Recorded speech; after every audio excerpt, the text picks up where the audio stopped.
रूस और यूक्रेन में भीषण युद्ध के बीच नाटो के महासचिव जेन स्टोल्टेनबर्ग ने चीन को लेकर बड़ी चेतावनी दी है। जेंस ने कहा कि पुतिन का यूक्रेन पर हमला ये दिखाता है कि लोकतांत्रिक देशों को क्यों चीन के साथ करीबी रिश्ता बनाने से बचना चाहिए। उन्होंने चेतावनी दी है कि सर्वशताब्दी ताकतों पर निर्भर होना खतरनाक है। उन्होंने विभिन्न देशों से अपील की है कि वे अपनी महत्वपूर्ण और राष्ट्रीय इंफ्रास्ट्रक्चर जैसे बंदरगाह, रेलवे और 5G नेटवर्क में चीनी कंपनियों को हिस्सेदारी न दें। जेंस ने कहा, अभी बहुत दिन नहीं हुए हैं जब रूस के साथ गैस खरीदने को शुद्ध रूप से कॉमर्शियल मैटर समझा जाता था। वास्तविकता है कि ये एक राजनीतिक मुद्दा है, ये हमारी सुरक्षा से जुड़ा मामला है। बिजनेस भी राजनीति है।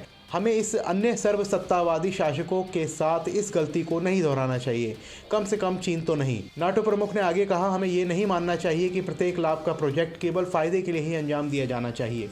नाटो महासचिव ने आगे कहा कि कम अवधि के आर्थिक हितों को मूलभूत राष्ट्रीय हितों से बढ़कर नहीं होना चाहिए।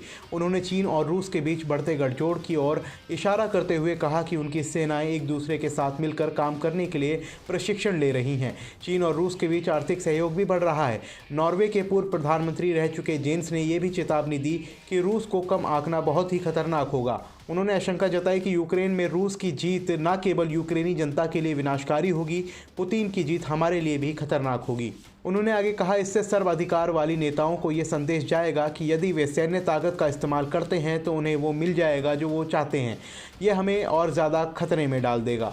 इससे शांति खत्म हो जाएगी अगर दमन और क्रूरता की स्वतंत्रता और लोकतंत्र पर जीत होती है। नाटो के मुखिया ने कहा कि यूक्रेन युद्ध का खात्मा वार्ता की मेज पर ही हो सकता है। राष्ट्रपति जेलेंस्की की मोलभाव करने की ताकत यूक्रेन की सैन्य ताकत बढ़ाने से और ज़्यादा हो गई है। अभी के लिए फ़िलहाल इस रिपोर्ट में इतना ही। देश और दुनिया की तमाम खबरों में बने रहने के लिए देखते रहिए जनहित टाइम्स।